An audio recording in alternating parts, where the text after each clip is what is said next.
All right, let me make sure I can hear my voice. 1, 2, 3. All right, interesting show today. Thank you all for being here. Let me turn off the lower thirds and everything. Thank everyone for being here. For whatever reason, when I set up the show, YouTube was not included. So I only turned on YouTube when I noticed it was not included. So those people who are looking for it, usually during the pre-show, were not able to see it because YouTube was not streaming, but it is streaming now.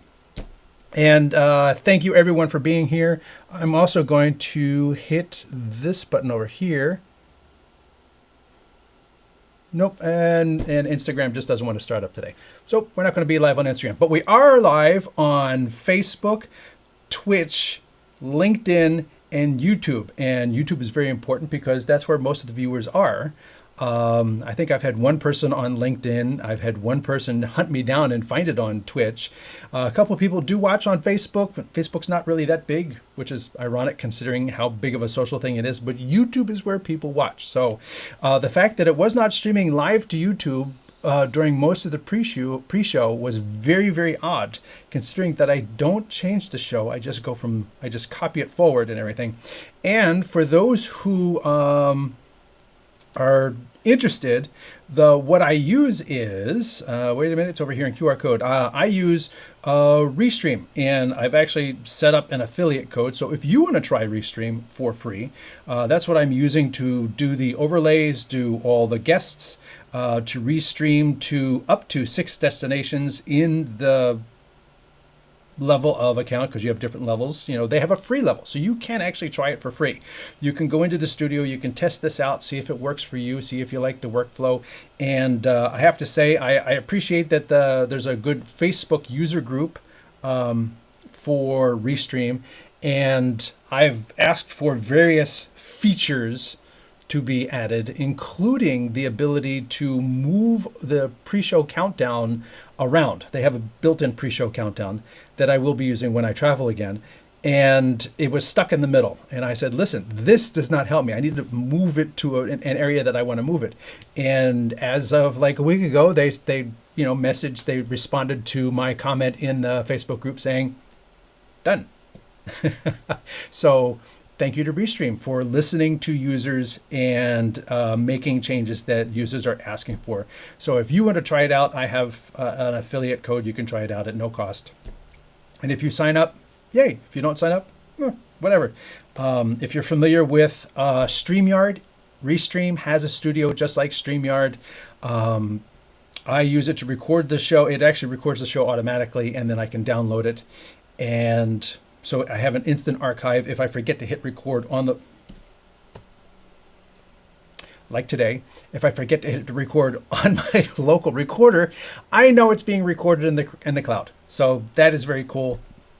I can bring in remote guests. And one of the cool features I like that Restream actually had before StreamYard is that you can actually hook up multiple webcams to your studio and bring them in as multiple cameras, in addition to remote people. So you can do all of that within Restream, like 2 webcams, 3 webcams, the built-in camera, and 2 additional webcams for 2 guests that are local to you or in the same room as you, and then also have remote guests. And you can do all of that with just a laptop and a couple webcams. So if you haven't already seen it on my YouTube page, let me go to my side-by-side. And if you go to my YouTube page right here, I actually did a video on Restream, gosh, eons ago. You probably have to go like way down the bottom. Keep going. It's taking a minute to load.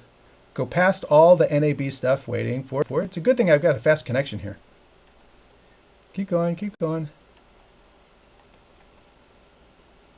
Boop, boop, boop, boop. Oh, no, you know, that was at one of my first live shows. So, yes.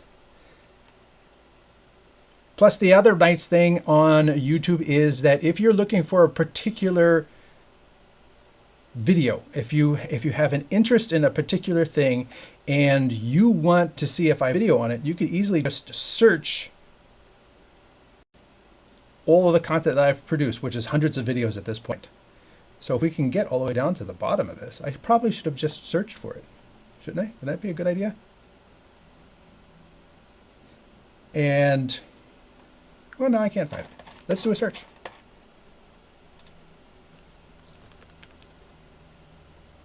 EAM, Restream.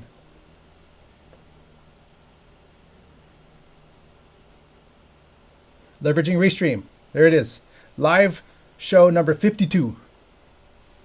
Right there. So I tell you how to leverage Restream. I go through the process. So if you're interested in it, that's a good precursor that will tell you what to do, what it can do, how to do it, you know, what the design is. And I will admit the design is probably a little bit different since I made that video 1 year ago. And probably due to make another video because they've added customization, they've added the ability to move the countdown timer, and it automatically now, per request, people have says, listen, when the countdown timer reaches 0, just go to the next scene, because you can have multiple scenes in a show. So I have a scene with this thing on there, and then I have a scene without that thing. So I can just come over here, click on the different scene, and that goes away. So that's pretty cool. And then I can have a scene with, when I do my remote shows, I have a scene with screen share. I have a different setup with a PowerPoint presentation. I have a different setup with the pre-show countdown. I have a different setup for the post-show. Those are all scenes. And I just basically use an Elgato StreamTek and I go down, down, down, down, down between those scenes. So that's really cool. If you, like I said, if you want to check it out, I have a QR code so that you can try Restream for free. You can use that and sign up. There's a free tier that does a little bit, but it lets you dabble in it a little bit, and then you could sign up for a month. And if it does what you want to, sign up for one of the bigger tiers. And if it does what you want it to do, there you go.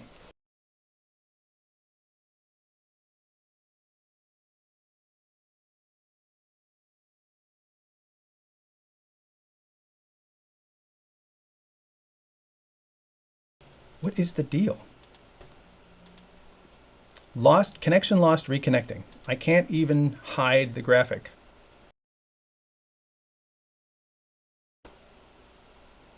Well, that was weird. It lost connection, and then, yeah, like I said, you saw it when I was trying to browse the YouTube. For whatever reason, my internet connection today is not the best, so I apologize for that. But thank everyone for being here. As always, welcome everyone to the show. If you have any streaming questions at any time, throw them into the comments. This is a live show. You are here. I am here. I've been doing streaming production for over 20 years. And if you're just getting into it, this is your opportunity to ask questions. And they don't have to be related to the topic of today's show. You can throw whatever you want in here. And I always love to know where everybody is watching from. And we already have Andreas saying hello. He's watching from Greece. And Freddie, US, a new one. Hello from California. A few people in the waiting room on the upcoming live link. Yes, again, I apologize for that because for whatever reason, YouTube didn't carry forward because I don't change the destinations. I use the same destinations every week. YouTube didn't carry forward. I don't know why. So I was able to, in the middle of already having my stream going, add YouTube again to all the other destinations that I was already streaming to. So cool. That's a cool feature that you could just like go into your underlying data and say, oh, this one is not on, turn this on, or you can add something. Mike Zapatini says hello from La Salle, Illinois. And James is watching from Earth, Mississippi. Thanks for watching from Earth. Hey, I'm on Earth too. Good to see you. You mentioned on the Extreme, I can stream at 1080p and record at 4K. Do I set all my cameras at 4K and then set the Extreme at 1080p? No. One more thing, can I internally record at 4K in my cameras? Yes. On the Extreme can be set to, remember there's production and then there's streaming. And you set your production on the YOLO Box Extreme to be 4K all the way through. And then at that last stage, there's an output just for streaming. And then you set your streaming to be 1080p. So that your cameras coming in will be 4K, your production will be 4K. If you do any ISO records, you can do your ISO records in the Extreme at 4K. And then you can do your internal recording at 4K. And then you tell it, okay, now that you've done all of this at 4K, now go in and do the stream at 1080p. If you set the box to do 1080p, I don't even know if it would let you set the stream to 4K, so I don't think it works that way. Joe Dexter is joining us from North Carolina. Thank you all for being here. Again, I appreciate that the YouTube didn't kick in as it's supposed to, but we got it up and running, and now I am live everywhere except Instagram. Instagram doesn't work either. Doesn't want to work. Don't know. Interesting internet things going on today. So thank you all for being here, and thank you to Leo for that YOLO Box Extreme questions, because as I said, if you have any questions about streaming in general, cameras, microphones, bonding, PTZs and things like that, feel free to throw them in the comments. And also, I do want to mention that I will actually be here later this afternoon. I'm doing a show with BirdDog later this afternoon in about 3 hours and 45 minutes. We're going to be talking about the MAKI series. They have a major update. I don't know what the details are yet, so I can't tell you. But that's sort of the impetus for today's show, is that they had sent me one of their MAKI cameras. So, you know, I'm kind of excited to show that. So be sure, if you're interested in the MAKI Live, which is not the live production thing, but they call this little camera the MAKI Live.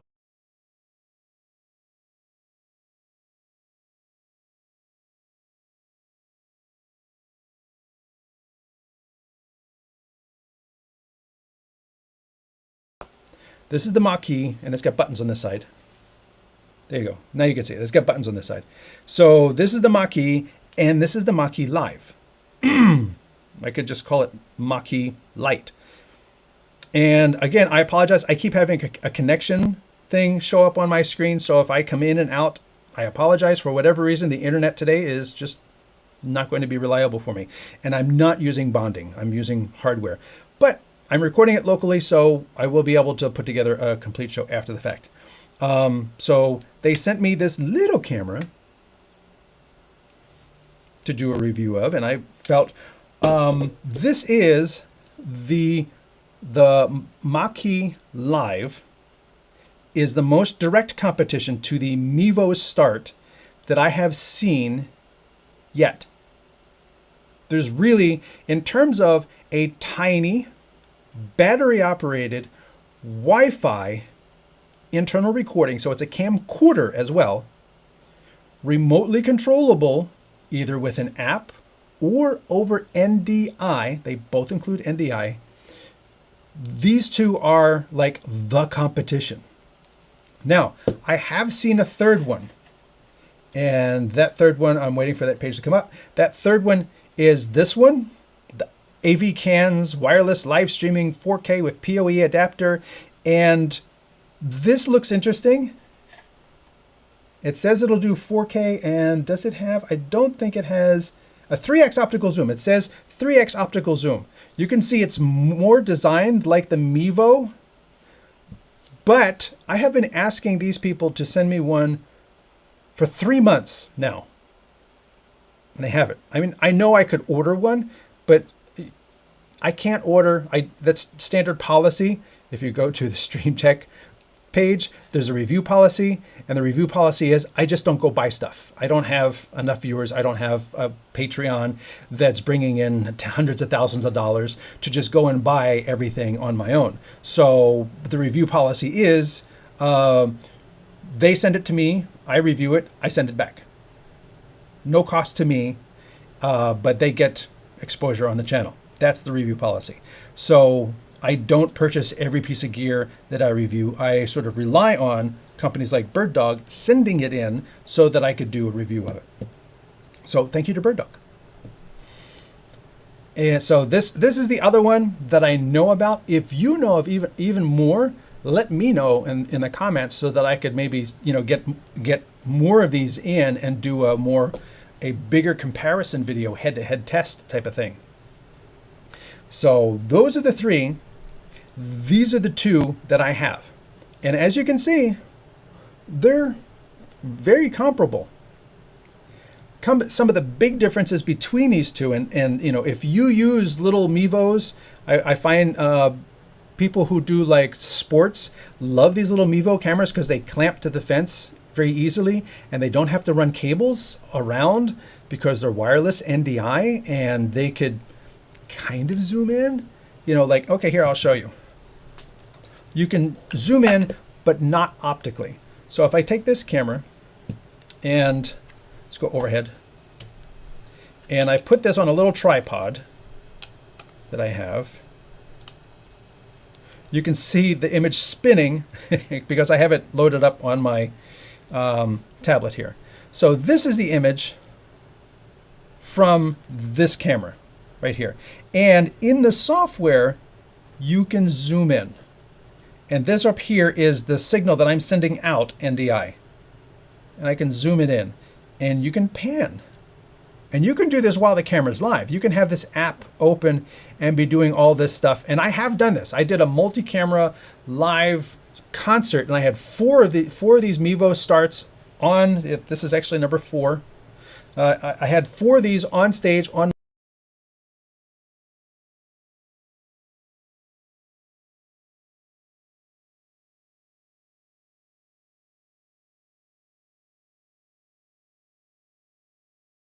to, it says, oops, lost reconnecting. I'll just wait till it reconnects, I guess. Why? Okay, maybe I'm reconnected again. I don't know why it keeps dropping. Bad internet day for me today. Did it get a comment in? I've been using the AV cans for over 8 months now, and it's superb, great quality. So cool, thank you very much for that feedback on the AV cans. It's interesting. First they says, well, we're developing the software. We'll send it to you when the software's done. But I'm like, the camera's right there. The camera's available. Just send me the camera. I'm not looking to do multi-camera with your software. I want to test the camera, but they just won't. So good to know that good quality on the AV cans. Cool. And I did a concert, and I was able to do this and like slowly reframe, like, you know, as if the guitarist moved a little bit between songs, I could like, oh, let me just zoom this shot out a little bit. And you see how the blue line follows behind? It softens any movement I do. So that is actually very handy. And then you can zoom this out, and you can actually have multiple shots set up with the software in this, so that you can have a close-up shot and a wide shot. You know, you could just, I was just double tapping last time and it worked fine. But you can come over here and you can have multiple shots saved so that you can cut between a wide shot and a close-up. And you can do that because it's not an optical zoom. The wide shot is always there, and you're cropping in, so it can always just cut back to the wide crop. That's what you can do. You're not going to be able to do that the same way with the BirdDog, because the BirdDog actually features a true optical zoom, which means when you zoom in 3x, now you are still full 4K optical zoom quality, whereas when you do it with this one, not so much. Actually, the Mevo is not even 4K to begin with. It's only HD. This is 4K. The BirdDog is 4K. There's, you know, a couple key differences, and that be one of them. You know, the BirdDog is a full 4K camera.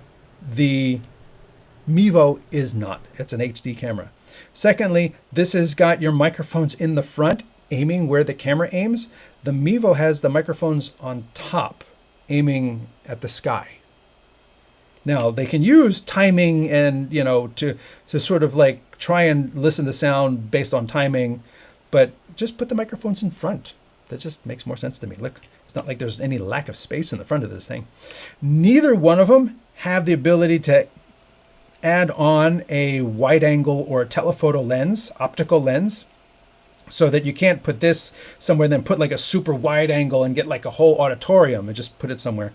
That would be nice. Neither one of them has it. This one, they both record via micro SD. They both have a USB-C, which is how you would add power over Ethernet. They will both run with a power over Ethernet adapter. The USB-C on the BirdDog, as you can see by this extra little hole, is actually a locking USB-C.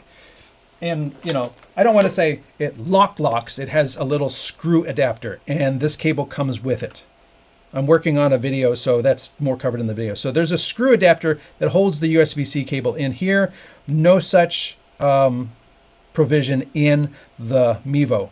The Mevo gives you a separate audio input. That's cool, so that you can power it over Ethernet and bring in external audio. With the BirdDog, you have one adapter that you could either do power over Ethernet, or with the software update, you can use USB-C for your audio. Either or, not both. This one, you get two separate jacks. Conversely, if you want to get video out of the Mevo for a little monitor or something like that, there's no possibility at all. None. Unless you want to get like a little NDI monitor to grab the wireless feed. This BirdDog has a full-size HDMI right on the back. Right there. So video out, recording, and you got your USB-C. So audio jack or HDMI, it's kind of up to you.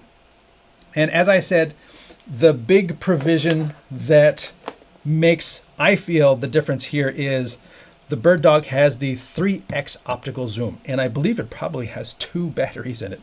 Whereas the Mevo, being a lot smaller, I'm willing to bet you it has one of those large lithium-ion batteries in there, and that's all it has. So I have not done a run test. That'll be in the full comparison video, but I'm going to say that the BirdDog, I don't know, does it have 2 batteries? Will it last twice as long? I don't know, but it definitely looks like it might last longer. Then again, it's also doing 4K. So there may be more processing, more compute, more capability in the BirdDog that uses more power. So, and if you're doing a whole lot of zooming with the optical zoom, now you're moving motors in addition to the 4K processing, et cetera, et cetera. The Mevo doesn't have any of that. It's not doing 4K, and it doesn't have an optical zoom. It's just basically like webcam in a box. And neither one of these, I was talking about this when I was doing the initial unboxing video that I started to record already. Both of these cameras, they just come as packaged. Whereas if you get like an OBSBot tail air, you get this case, which is great for carrying this camera or a couple of these cameras safely protected. You don't have to worry about it accidentally being turned on or something scratching the lens. Whereas both of these, there's no lens protection. There's nothing blocking the power button on the back. So you're going to end up having to source a case for these on your own. And that is what it is. A couple comments came in. I'm looking to upgrade my YOLOBox Pro, and I'm looking at several options. Remote interviews are a big part of what I do. Do you think their YOLOBox remote guest feature is reliable enough to depend on? In the shows that I've used it, it has been. And the Pro, you can't really use the remote guest features. I mean, if you have a YOLOBox Pro and you're doing remote interviews, kudos to you, because it's really difficult to do on the Pro because the Pro does not have built-in mix minus. You either always hear yourself, or I did a video on this, you have to use a phone or something and be a remote guest into your own show so that you don't hear yourself, which is kind of weird. But the Ultra and the Extreme both have the provision that you can have a regular camera and the Ultra in front of you and be able to take your own voice out of the headphones you have to hear everyone else. So those are both of the bigger ones, both of the bigger models make that provision, make that type of show a lot easier to produce. Is it reliable enough to depend on? I believe there are people out there already depending on it. So as you said, you use the YOLOBox Pro and remote interviews are a big part. I mean, if you're already using it, then I think you're already saying that it is reliable enough to be used. Freddie US says, Maki Live 3x zoom isn't enough zoom on a high school level field. True. The Maki Live app needs some rework. It's really hard to focus and zoom in. And I found the focus buttons are actually reversed on the software. So they'll have, there's definitely updates to be done. And Freddie US also says, I mount my lives on the fence, just like the Mevos. Yes, that's it's a nice, easy way to do it, or clamp it to the pole. But generally, baseball fields use these honking big poles to hold up 2 layers of fencing. So you can't just like use a little production clamp on there. The Maki can run 100 degrees. The Mevo can't unless you buy a cover with a fan. I believe there's probably a fan in, let's go to the overhead, yeah. I believe there's probably a fan in here because there's significant opening here and there's opening on the sides. There's some mesh cover, so I believe it can block some of the dust. But honestly, neither of these cameras are really weatherproof at all. I mean, this has got openings on tops for the mics, but there's nothing covering the ports on the back or the ports on the back over here. So I would say neither of these are going to be weather safe unless you use some sort of external cover, and I'm sure the market that loves the Mevo is going to love these. And soon enough, I don't know why there's not a cold shoe up here. I don't know what the deal is. Why don't these companies just put a little cold shoe up top, and just make a little shield so that, I mean, it's the one I have is black. This is available in white, as you can see. But if you end up with a black one, the sun beating down on this is going to add 100 degrees to the temperature that's already being created inside, which is the same problem you have with the Mevos. Now, he says that the Maki can run in 100 degrees. That is a great testament to how well these things are made and the cooling that's in here. But at the same time, weather is always, you don't know what the situation is going to be. I would definitely say, somebody's going to 3D print a little cover over this, which will let the airflow continue to cool it, protect it from direct sunlight, and if it does start to rain a little bit, cover the ports a little bit, cover the lens a little bit, and that will make these things even more usable in outdoor environments. Freddie US says there's no fan on the Maki. Okay. I can hear the autofocus, but no, I don't hear a fan. Hello? Hello? And that is, I think, one of the key things. I mean, as Freddie, it's interesting. Over here on the side, it says Freddie US, but that's the US flag that we're seeing in the logo here. Freddie says that he uses both of these. And hey, Freddie, chime in and say, what do you feel are the advantages? He notes that a 3x zoom is not going to get you all the way in. No, it's not. But there are times when you're limited in where you can place this camera. And it's like, man, if it was just a little closer, if I could just be 2x, I'd have a better shot. And you can do that with this at 4K. Remember, you're zooming in 3x at 4K.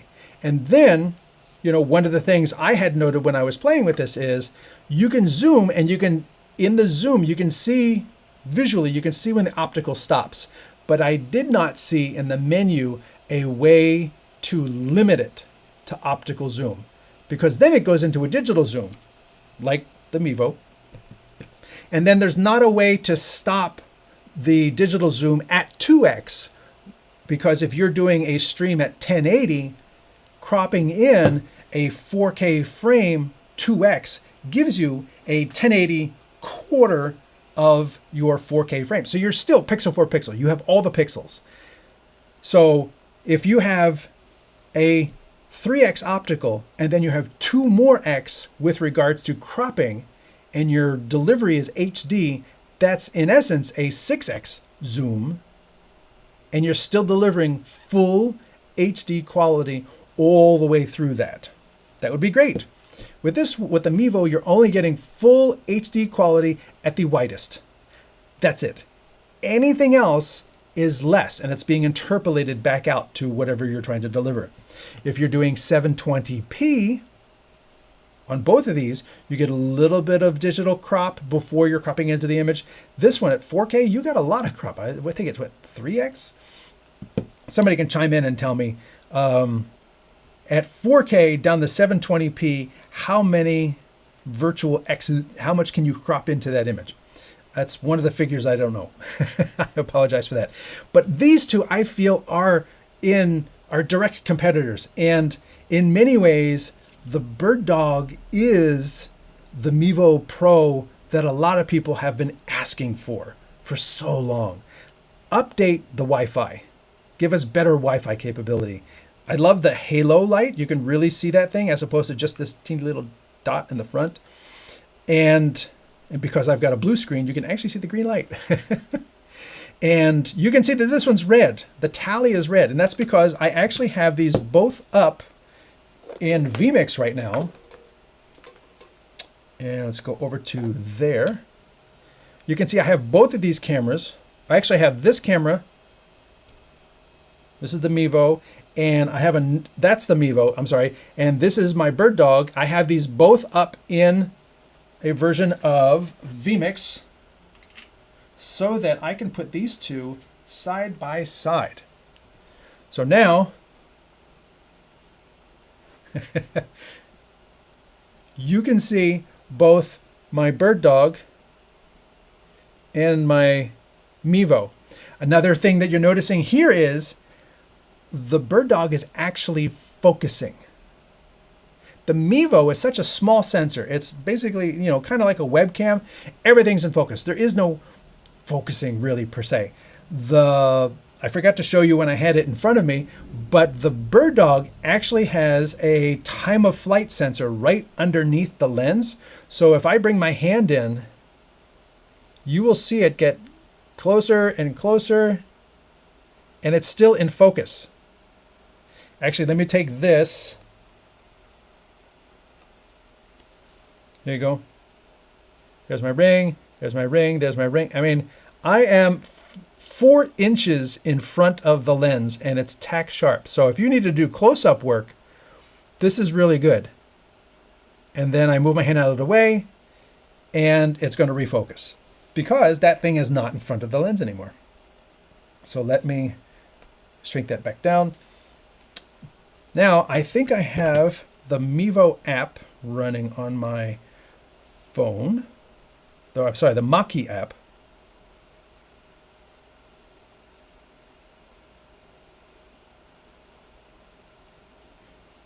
And I'm going to try to grab hold of it.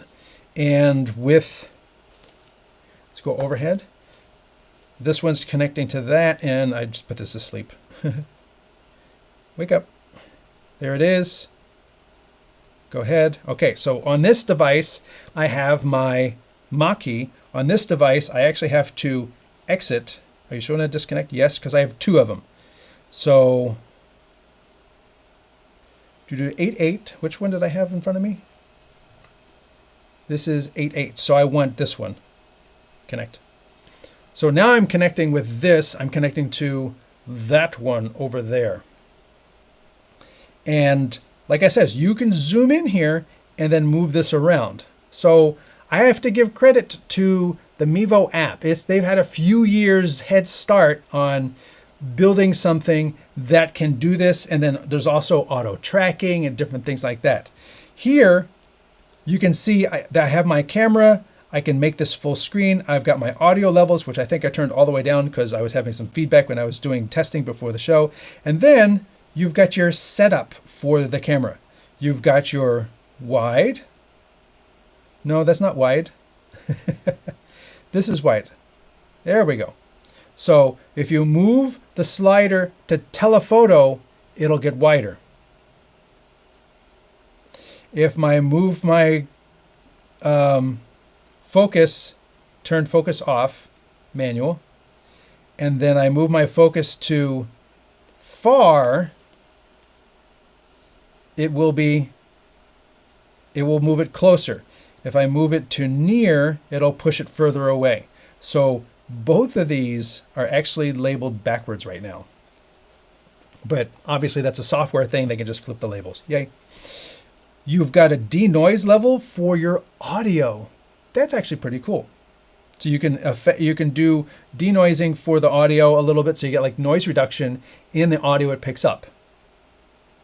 Gesture recognition. Now I'm gonna have to dig into the manual because right here they show you 2 gestures, but they don't tell you what they do. And then down here, you've got your tally settings, your NDI settings. Another nice thing I find is, now I haven't actually delved into this, and I will in the detailed video I do.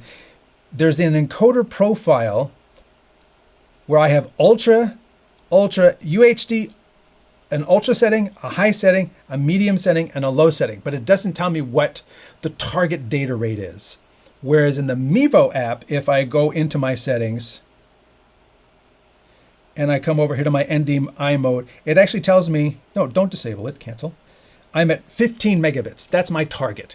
I mean, obviously, if the content is really simple, like if it's me in front of a blue screen, I'm not really going to need 15 megabits for a moving mouth amidst the whole screen of nothing moving. But if you're outdoors, it's going to use that full 15 megabits of data to try and capture trees and leaves and grass and all kinds of stuff, kids playing and all that stuff. That's going to use all of that. So I appreciate the fact that in the Mevo, it gives me, I'm at 1080, which is HD, and I am at 15 megabits versus ultra, high, medium, and low. I had the same issue when I did the review of the Duet 8. The Duet 8 has, ultra, high, medium, and low, or, medium good and everything like I need numbers. I want to know what the target rate is. And I had to actually do a recording at each of those levels and then look at the data rate of that recording to find out where exactly it was aiming when it was doing those recordings on the Osee Duet 8, switcher. And I just would prefer for companies to write the actual data rates in and don't tell me it's high. Your high and my high might be very different. And you can change the name of it. Now there's advanced settings, so you can do multicast, you can use a discovery server. There's a whole lot more because BirdDog has a long history in leveraging many of the capabilities of NDI. You can tell this is coming, all of that knowledge and everything is being filtered down and coming and informing what's happening here, because you're not going to do multicast NDI on the Mevo Start. It's kind of a very basic tool that's been elevated to NDI, whereas the BirdDog is more of a production level thing that has just been reduced, had some of the bigger things sort of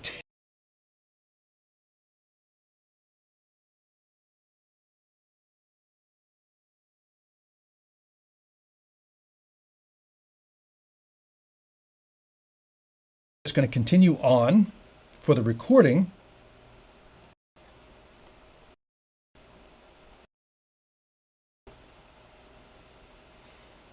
And I believe I am back. I don't know why it keeps buffering and having issues, but that seems to be the theme for today. Again, when I edit the recording of the show, all of that will go away. It's the magic of editing. Got a comment from Freddie. I think the BirdDog has the advantage when paired with the Studio. I would love to see BirdDog come out with a hybrid of a Live and Ultra. I didn't think I would use the Halo, but man, is it handy. And actually, on one of their newer cameras that they just announced at IBC, the Halo is RGB. So you can do all kinds of fun things with it. But yes, being NDI, like I'm using over here on my laptop, it gives you the ability to, leverage it in many different ways, because not only, can I use this NDI camera here, but I'm seeing it down here on these devices, and I'm also seeing it over here on this device. And if I wanted to add it directly into my Director Mini or as a virtual camera into my Restream Studio, I could do that too. Because once it's on the network with NDI, it's available in all those different places. And that's really, I feel, that's the magic of NDI, is that you get it on your network, whether it be Wi-Fi or local area, or wired, because I have, I didn't get out of the Ethan. Oh, I did get one here. I have a video on this adapter. This is the Google adapter. And let me go to the overhead. This is the Google adapter. Yeah, there is. There's a little G. And what it does is it plugs into the wall. So you get AC power and you plug your network into it. And then it outputs USB-C, which can go into either of these cameras. And now you've got your power for the camera and you've got your networking for the camera that doesn't have an Ethernet port. So I have not tested this in the BirdDog yet. I have tested it in the Mevos. It does work. It does not work in the OBSBots because OBSBot has their own adapter and they restrict that feature to their adapter only. So this does not work in the OBSBots. Oh well. But you can just search for the word Google in my YouTube and that will bring it up. In fact, we can do that right now. So if you were over here and you wanted to find out more about that Google adapter, you'd come over here and get my keyboard. Google. There it is.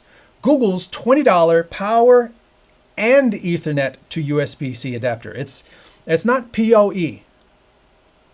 It's power and Ethernet. So I had to make that distinction. PoE would be you have a router or a switch that provides power over the Ethernet cable. What this thing does is if you don't have that, this will still work because the power is being supplied by this thing because it's got a plug in it. So this plugs into the wall, provides the power to run your camera, and you provide the Ethernet with the available networking that you already have. You don't even have to upgrade your networking to a PoE switch. So that's really cool. You can go check that video out.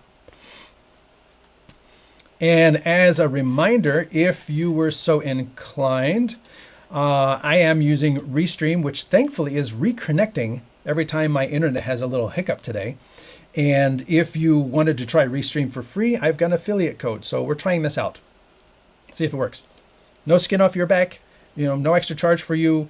And if you do like if you do like it and you do try it out, and you could sign up for the free account at first and see what the studio is, because I'm using their studio right now to switch. I can switch between scenes. I can do a pre-show. I can do a countdown. I can have AI music, which I will admit most AI music sucks. And I can have remote guests. I can have local guests. And as I mentioned earlier in the show, you can even have multiple webcam connections into the same show. So I'm using the Restream Studio, Cloud Studio, to do this. And when I travel, I'll be traveling again in November. I will be doing interview shows like I did last month. I will be doing interview shows, and I will be using Restream to do that as well. So feel free to check that out right here. And oh, you know what I should do? I should put the URL in there for those who who are watching this on a computer, just want to type it. I'll know that for next time. So let me take that out, and I'll put that in the description of the event of the movie. BirdDog needs to add 60 frames per second to the lives. That's the biggest downside to the lives. Yes, it is a 30 frames per second sensor. So the sensor's doing 4K 30, and when you set it to HD, it's downsampling the 4K 30 down to HD. So it can't do 1080 60 because it doesn't natively sample at 60 to start with. The big camera does. The big camera also takes more power. But the little camera does not. The little camera is a 30p native camera. You can also do 25 and 24, but it can't go above 30. Even if you set it to 1080 or 720, you're not going to get more than P30. So yes, that's a very good point. Mevo has the advantage when buying one camera because you can go live from the app. You can't do that with the BirdDog Live app. Most people that stream baseball games use one camera. Oh, really? I didn't know that. I always thought there was like multiple cameras and people were switching, because I see people talking about how to hang a camera by first base and have a camera behind home plate. And then some people in the Mevo forums on Facebook, I see they're talking about getting the Mevo Core, which I also have not been able to get a review unit for. They get the Mevo Core with a long lens because it's a micro 4/3 mount. You can put whatever lens you want on there, and they can get a long lens and have it have that shot over the pitcher's shoulder at home plate, because they're able to put a long lens on the front of this thing, which you can't do with these guys. You can't put a 2x or whatever on the front of this. I have seen people rip this apart. I have seen Franken Mevos. It is Halloween coming up, right? I have seen people create Franken Mevos in the Mevo group, where they rip this apart, and it's like a little webcam, not a webcam. It's like a little security camera lens, and you can get different lenses. So they like, oh, I want a really wide. So they rip that out and put a wide one in, or they rip it out and put like a more telephoto one in. I mean, I don't know, just make it a C mount, you know, and then you could put whatever lens that you want on there, because a C mount or a CS mount is a standard mount. There are thousands of lenses available in all varying levels of quality for machine vision in C and CS mount. How hard would it be for them to make a Mevo Start with a CS mount and it comes with a standard lens? Actually, when I bought my overhead camera, which is an AIDA, A-I-D-A, it came with this little 4X, here it is. When I bought the overhead camera, it came with this lens, which is 1/2.5, 4mm, 3 megapixel. Like I said, they measure it in megapixels, the resolving power of the lens. So this is a 3 megapixel lens, and I guess that means it has an IR filter, and that's the size sensor it's made for, and it's a 4mm lens.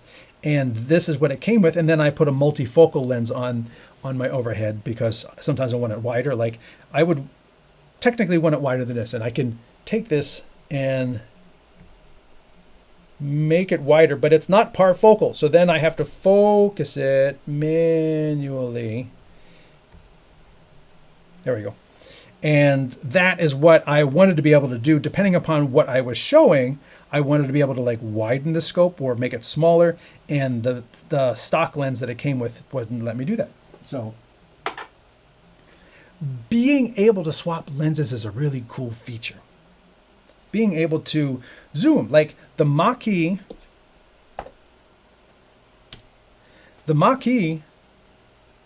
Live, the Mini MAKI Mini would be a better name, I think. The MAKI Mini would be a great overhead camera. It's a little heavy. Actually, a great overhead camera if I didn't have the batteries in it, because you know, I have a very lightweight box camera that has no batteries. So it's lightweight. It's literally just like a little box. Because it has no batteries in it, it's very lightweight, so I have a very lightweight arm holding it up. And if you've seen my studio video, you know what that looks like. If I was to do the MAKI hanging over here, I'd have to like come up with a completely different arm to be able to support this, because of the power, the charger that's in here, the batteries that are in here and everything. But having the optical zoom for my overhead, that'd be cool. Look, there's my overhead. Actually, it's just spin it around. There we go. There's my overhead. That's pretty cool.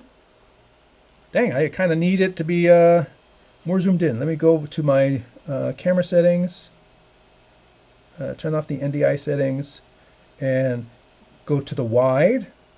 There we go. So now I've got this, you know, that's a good framing. And I could get this at 4K, right? And if I wanted even closer, now I'm in the digital zoom. Yeah, you can see that's looking pretty nasty. Let's make that bigger.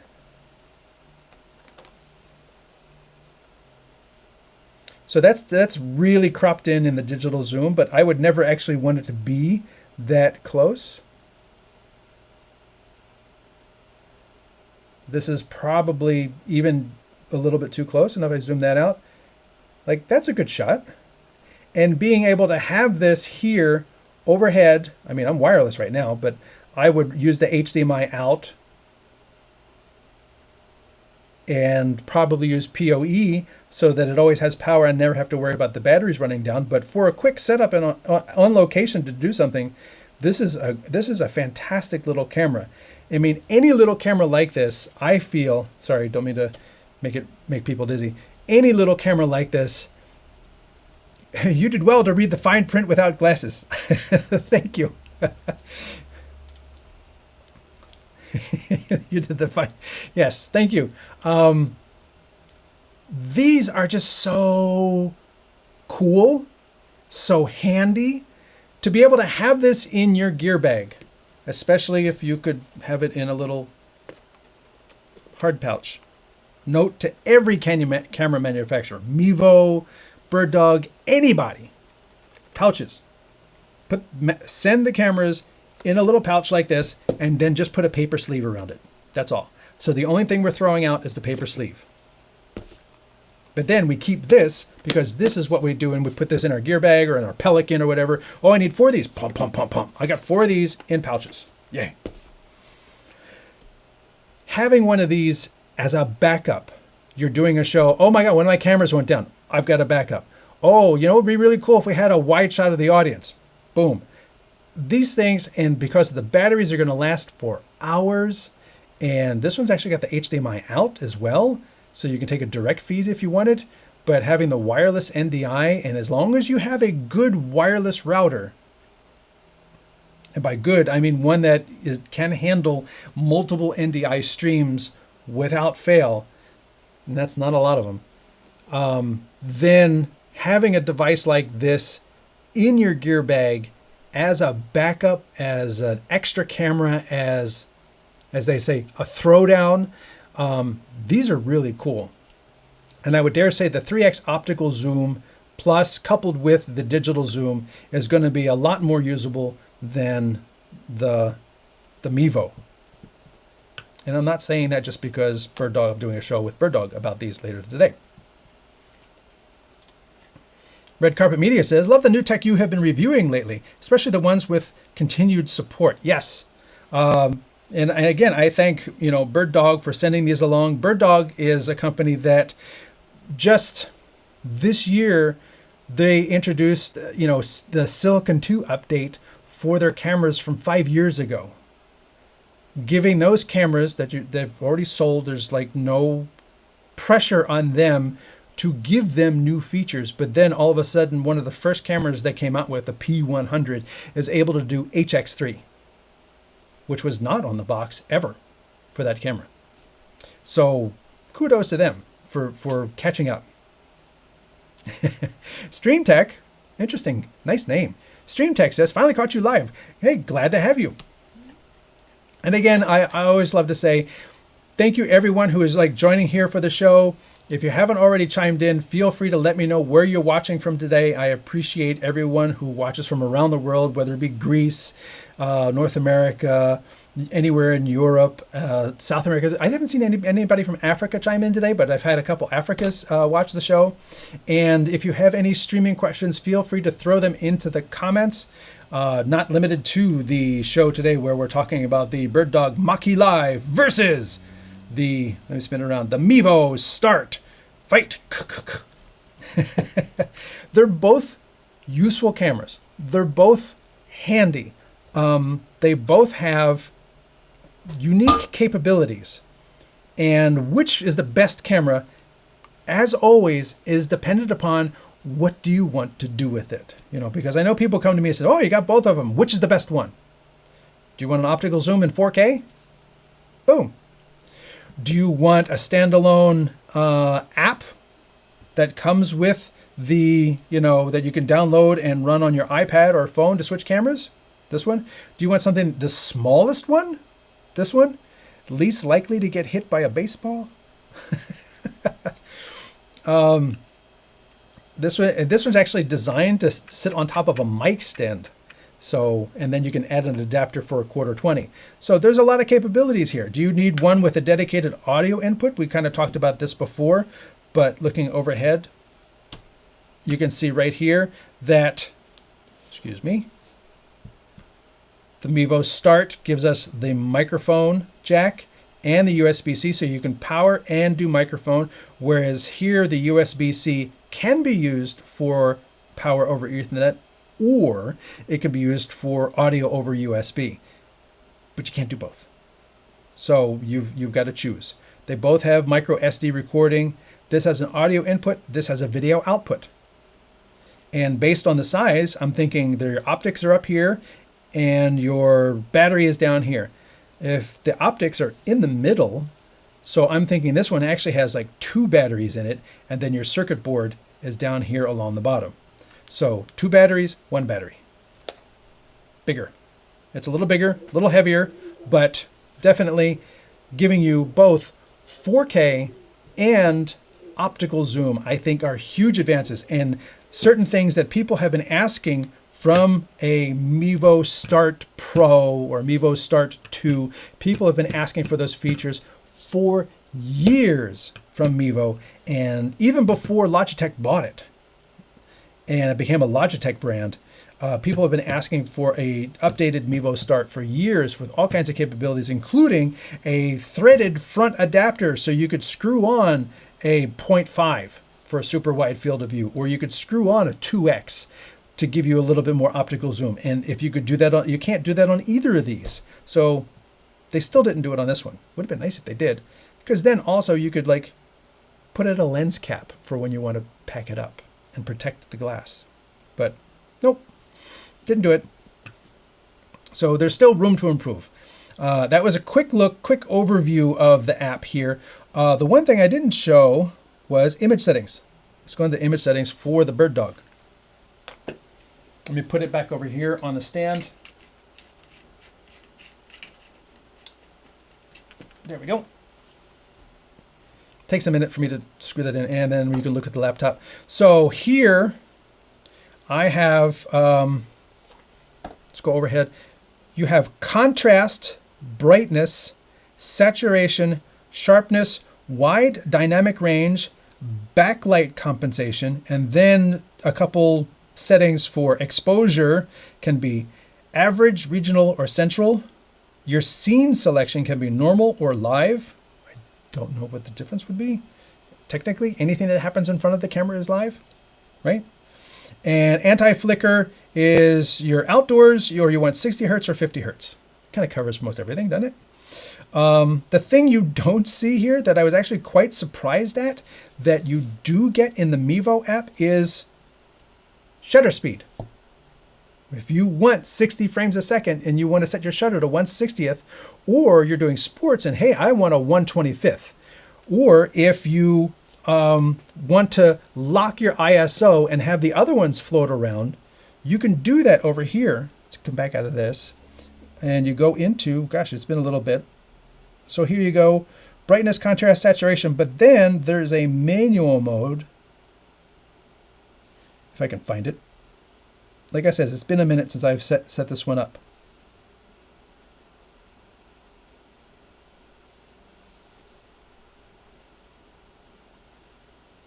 In auto, ISO can't be changed in auto mode. So,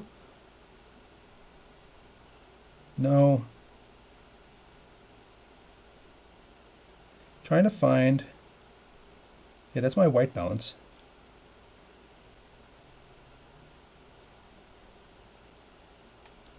Exposure mode, auto. Here we go. Shutter mode, manual mode. Boom, there we go. So now I can come in here and say, I need a 1/60th shutter. Boom.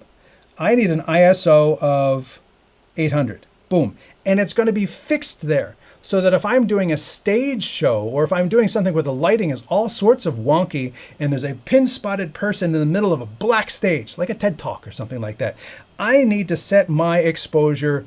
This is my exposure. I know it looks wrong to you, you stupid camera, but this is what I want you to do anyway, and you'll get your shot.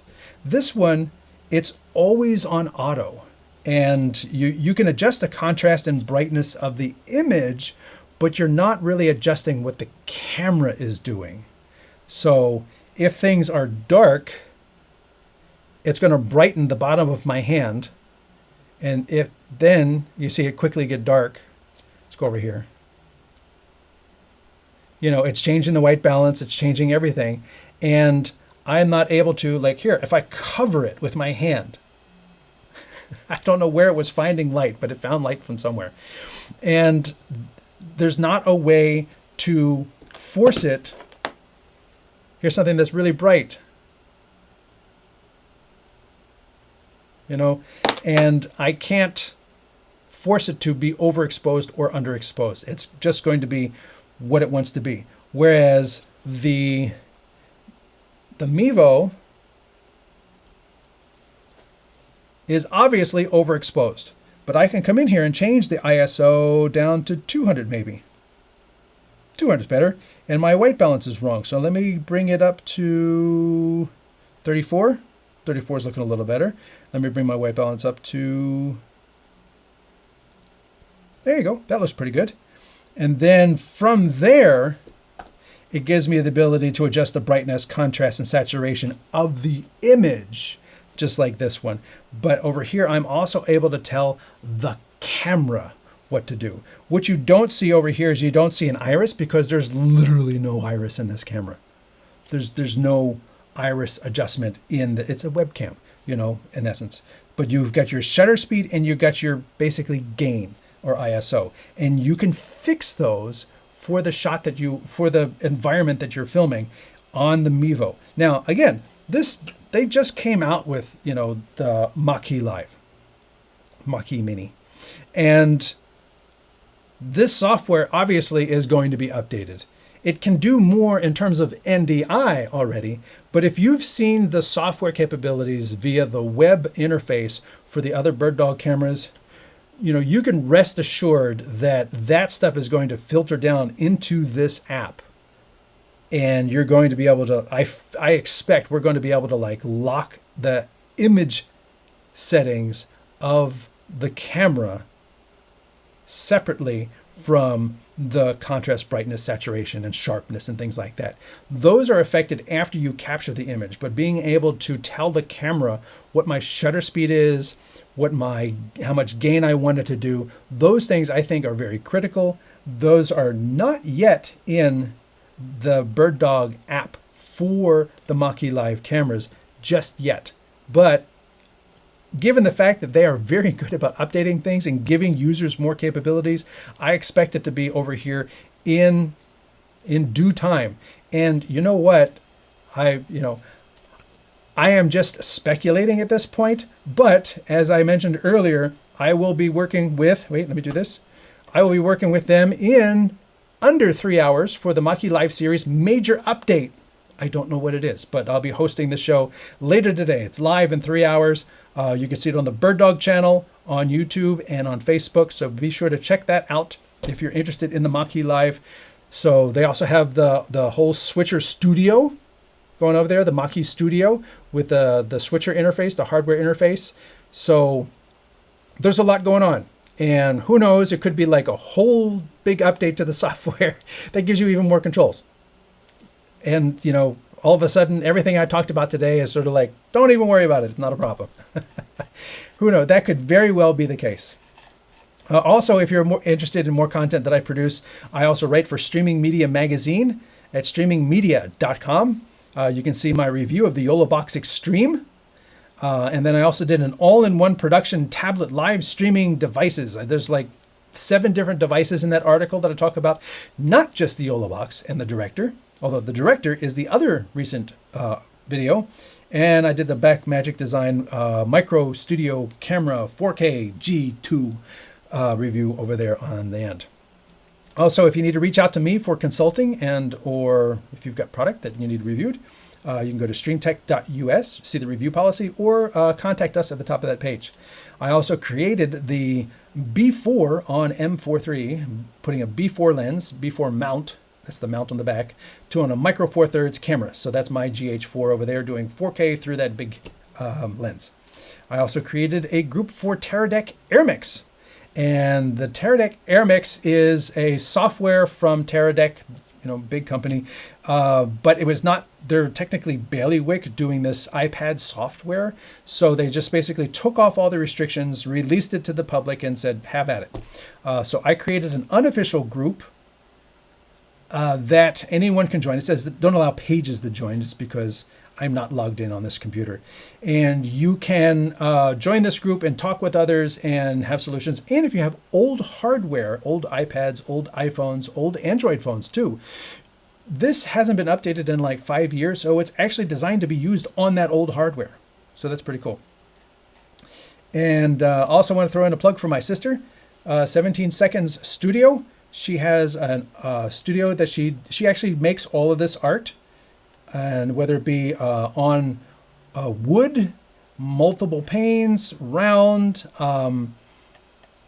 It's got lyrics from different songs in it, different types of conceptual art.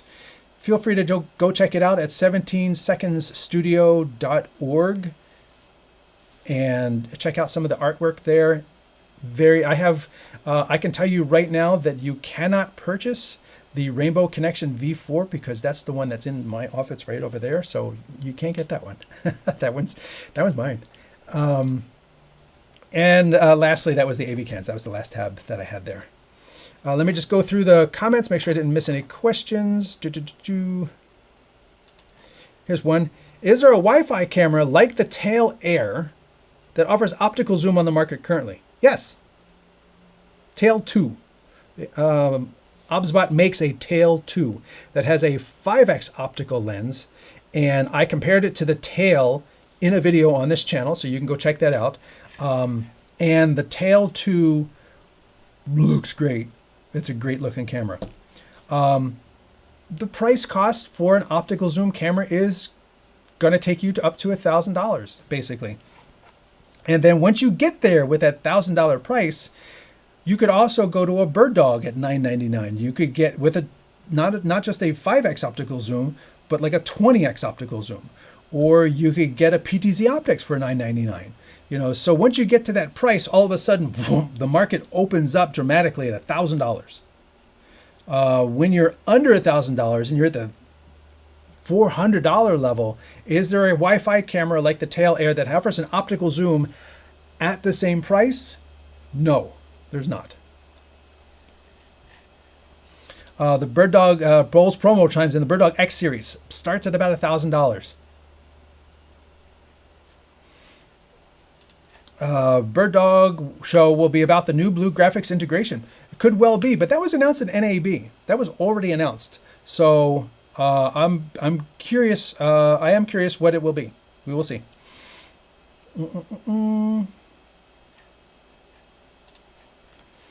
One thing I hate about the BirdDog app is the settings are in portrait mode, and when you go full screen, the camera mode, it turns to landscape. Yeah, there's some wonky things going on with these apps, and let me go overhead here. It's interesting, like this one, like you said, when you say go full screen, now it's wide, and I kind of get that. You know, I kind of get that because you're not going to want to be this way and do the, you know, I mean, I guess you could put the image over here and then put the settings over here and scroll up and down on this side, but I think people would like to have more area for the settings to see more of them while also seeing a preview. Over here, Mevo is actually the only company that does this right. Everything is landscape, including when I leave this camera, disconnect, the interface here is also horizontal. When you go to the OBSBot app is vertical for selecting a camera, and then once you're in a camera, you have to go this way. And then when you leave the camera, you have to go this way. And then you go back into a camera, then you go this way. It's just this annoying thing. I don't understand why people can't just look at this and go, hey, do this.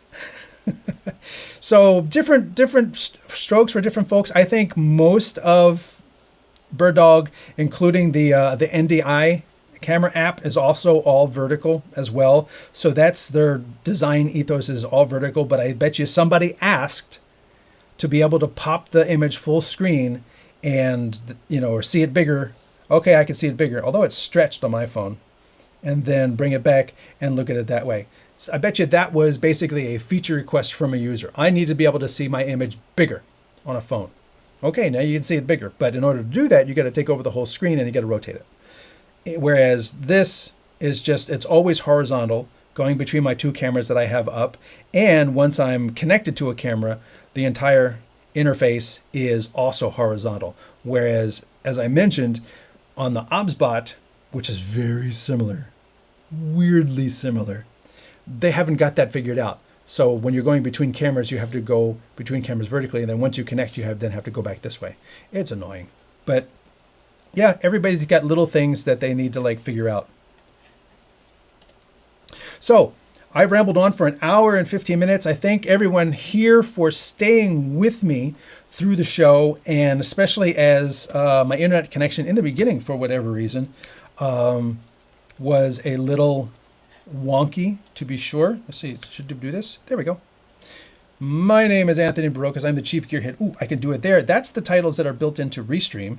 And this is the title that's built into the director. Yeah, I like that one better, don't you? Magewell director. Animated titles. And they go away by themselves. Have you got your hands on the BirdDog new outdoor camera? No.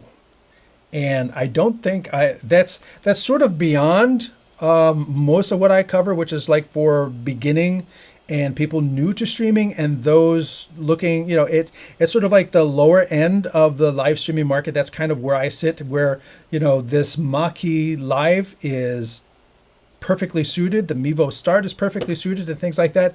That is more of an industrial corporate installation level, and it's probably well over $10,000, not including the mount, the shroud, and everything else. So probably not. I love that Logitech purchases all the competitors' cameras and techs them out. I don't know what that means. But anyway, thank everyone for being here. Again, I will be back in a couple hours for the BirdDog show. So once I sign off here, I'm going to be getting set up for that. And one last plug, if you are interested in trying out Restream, I'm giving this a shot.